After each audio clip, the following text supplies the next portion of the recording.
Hey guys, Under the Sights here with more Let's Play Runescape. Still no dual commentary, still waiting on that. This is still solo commentary. We've just finished the tutorial. We've actually just completed the task that means we can run around. Well, so my mission is accomplished now. Jagex Dragon is no longer a threat. We're going to talk to Savant. I'd better head back to Falador. My squire's family will need to be informed of his death. Yeah, they might need to be informed Pleasure of that. working with Well, thank you. It's been a pleasure working with you, my friend. Goodbye, Savant. And thank you again. Righty-ho, and he just toodles off home. So with the tutorial out of the way, I'm just going to cover a couple of things. You can use the task system to suggest aims and endeavours to Gopher. Everyone you do Gopher. gives you a reward. You'll always earn some money, sometimes additional goodies, and often progress towards a piece of armour with special effects. Look at the rewards tab for the task to learn more. So I'm just going to be wandering around doing a couple of things. Eventually I'll meet up with Alex's character in-game and we'll do a quest, I think. This is post-commentary, so I can't entirely remember what's happening. I think I close here and continue later. I can't remember. Thank you once again for your assistance. It looks like we're talking to Roderick. I think I leave now. So I'm going to show you what happened between now and meeting with Alec later on. A couple of things happened. Not too much interesting stuff, but I'm showing it anyway. So we've completed another task just for walking out the door. They're pretty generous on the tasks at the start of the game. Anyway, I was walking down this road and minding my own business, just seeing what was around, and in the distance I saw this poor old dude being hassled by a goblin. And I was like, what the hell? So there's the poor dude being hassled by the goblin. Some goblin's like rubbing his bum or something. So I thought I'd wander over and investigate, what's going on here? Why is this goblin tickling your backside? What's going on? You can see someone else over there was rather interested to see what was going on. So what's going on here? I said. For some reason I'm trying to get a good camera angle. So this little goblin wants something shiny that this dude's got. And the man wants me to help him, so I'll try the diplomatic approach, see if I can talk to them, see what the hell's going on, trying to figure out what they're doing. What are they fighting over? It appears that the bloke's got a bronze sword. He was going to join the guards, and the goblin wants it. Just looking at this, as my character quite rightly points out, it doesn't look like he's cut out for it at all, so let's give the goblin the gold thing. The gold thing? The bronze thing. But the goblin's not going to leave him alone, so we have to take care of the goblin, I think. No, we don't. No, the goblin just walks off, I think. Looks like. So, but the man's injured for some reason. He's been tickled and he's sprained his leg or something. So we now have to go take him to somewhere to help him out. Take him to Xenia, or Xenia, I can't remember how you pronounce that. She's in a graveyard. We take her down there. So we escort the wounded man south. It's quite friendly. We get to walk around with the cripple following us for a minute.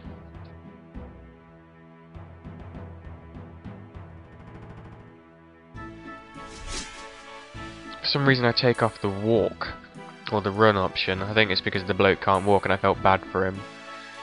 We got some other task there. I didn't spot what it was. But yeah, as I was saying, very generous with the tasks at the start of the game.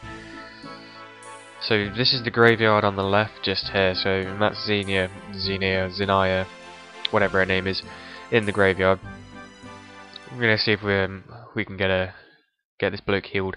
You notice I unlocked a new track called Yesteryear for walking into the graveyard. You unlock the music as you wander around the game, and you can play them using one of the options in the bottom right hand corner there. You can't play the ones you haven't unlocked, so if you want to play a track you have to go unlock it, and basically just wandering around at the start of the game you'll unlock a heck of a lot of tracks. There's tracks all over the place, but obviously some tracks you need to be high levels to get to areas to unlock them and things like that. So anyway, this bloke's trying to convince Xenia to heal him. They make a deal. She gives him a potion or something, or some food or something like that. Heals his leg miraculously, because that's what happens in this game. Food heals your injuries. And he just disappears, he vanishes, he doesn't even thank me, so which is a bit crazy. And there's another task complete, escort duty, and there's that ugly dude that we just helped out. Eventually I'll go hand in all these tasks. I don't think I've done any of them yet. got loads of completed tasks, but I haven't had any of them in. So now I'm checking out the tutorial system. You see the question mark, you can just about see in the top right hand corner. It opens this menu. There's a lot of tutorials in here. So I'm going for the prayer leveling tutorial. Back when I used to play the game, none of this was here, so I'm checking it out to see what it's all about. So this one's telling me to follow the minimap to get to Varrock's sword shop, which is this place here.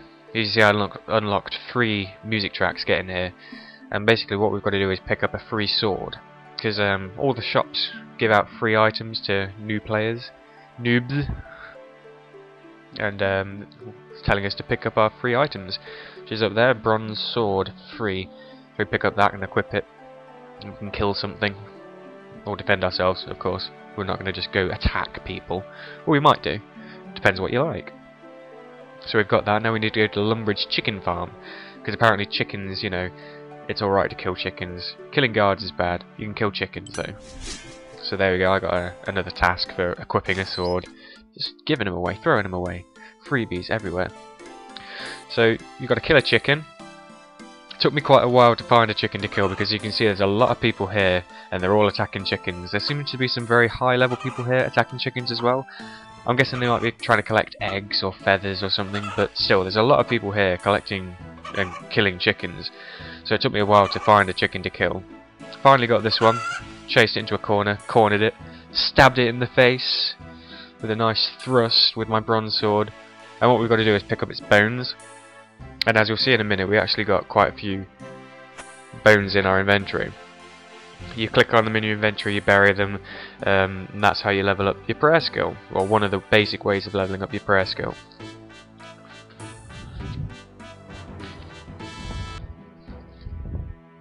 So the next tutorial I'm going for is the cooking food tutorial. So again, go to the Varrock sword shop, but we've already got a bronze sword, so we get to skip that, thank God. Head to the chicken farm. Again, it took me ages to find a chicken to kill. So what we're doing is picking up the meat this time, the raw chicken, which isn't the entire chicken. It's already been plucked, because as you kill the chicken, the feathers just drop out of the chicken. And as we all know, that's exactly how it works. When you kill a chicken, the feathers just fall out of it. So I spend a little while picking up some more raw chicken, because I like to do a lot of stuff at once. So I think I've got a full inventory of chicken right now as well. We head over to this little stove that our quest pointer takes us to, and it's got a nice new little interface when you try and cook food. Very, very, very user friendly. So this thing pops up, so I can cook all the chicken, or I can select a number of chicken to cook. I can open this thing and select set numbers. If I select all, click on the raw chicken, I'll just go through cooking all my chicken. See, I burnt my first two. My first 2 chicken, or my first 3 chickens are absolutely burnt to a crisp. And the next 2 I actually cooked rather well. And I level up after cooking 3 chickens, which is pretty good. I actually level up quite a bit, my cooking skill. I think it's something like 10, 11, 15 or something around there. This is one of the tasks, is to raise the flag on top of the Lumbridge bank. Basically you climb up here, there's a ladder on that right hand side, and then we do a little dance. Well, not a dance I suppose, we salute and say all hail the Duke automatically, and we get another task complete. Just showed that because it's a bit different to the other tasks. So what am I doing now? Now I've met up with Alec, and I'm going around buying some weapons for myself. Here I'm learning what that little warning icon means. It means I don't have the level required. So I'm going around, got an iron scimitar, I get some iron plate legs, and I actually trade. He actually gave Alec gave me the money to get this stuff, which I'm very grateful for. He trades me. He's getting steel, and I'm getting iron. So he's upgrading, and he gives me his iron plate body, which is very nice. So I put that on, just equipping myself all in iron armor right now. Then we head up to Varrock, and we get an iron shield, an iron square shield, and an iron medium helmet, which I then speedily equip to make myself look awesome. I really don't look like the way medium helmets look in this game, but you know, deal with it. So this is our first quest that we attempt together. It's actually one of the tutorial kind of quests, if you know what I mean. It teaches you about the game, teaches you about safety, I think. So this is a pretty cool training dungeon. I think it's very good for all kinds of levels.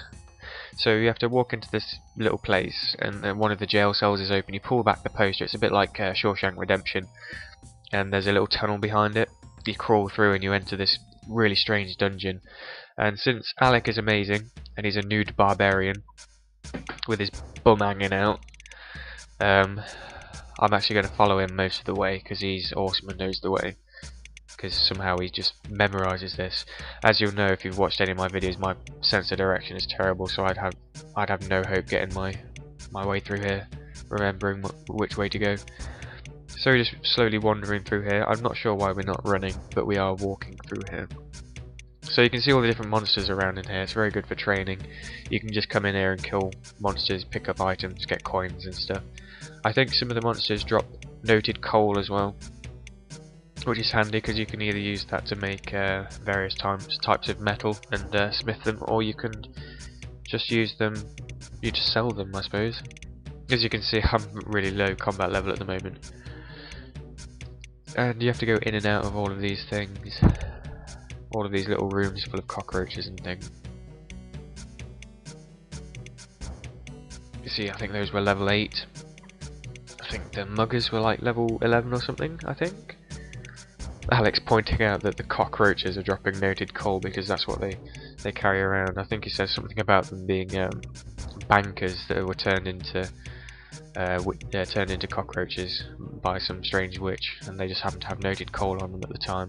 It is weird what some of these monsters drops. Like as he points out in Minecraft, the zombies dropping feathers. It just makes no sense. But you know, if you try and rationalise the drops of every monster in every game there is on the planet, then you just soon get a very bad headache. Yeah, so the roaches were once coal miners and bankers. You know, that's a rationalisation that I'm going to have to live with because there isn't a better one. So there's a jail door on the right here, but it's locked, even though that guy went through it, but he's already done what we're about to do. So we have to go up these stairs, past that nastily massive cockroach.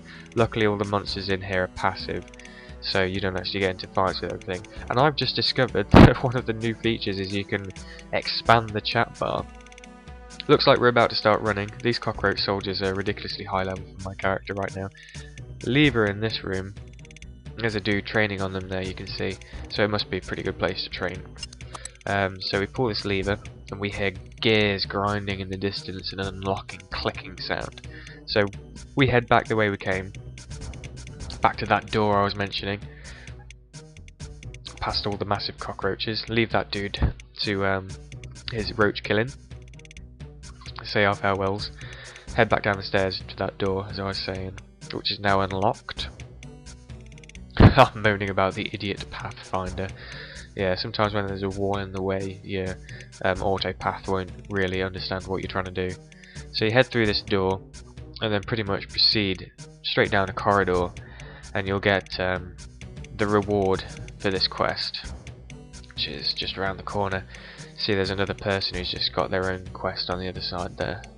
Alex trying to bug me for the 5k I borrowed off him, and moaning that I owe him it, but I'll pay him back at some point. So this is the treasure chest. We get some pretty cool safety first gloves, or safety gloves, and antique lamps which give you experience in a certain kill. We also unlock a new emote which we're about to show off to you. It's very noobish and it's very fancy and I love it. And that's this episode of Let's Play RuneScape, I do believe. I don't think there's too much more. So I'll see you on the next episode. See you later, guys.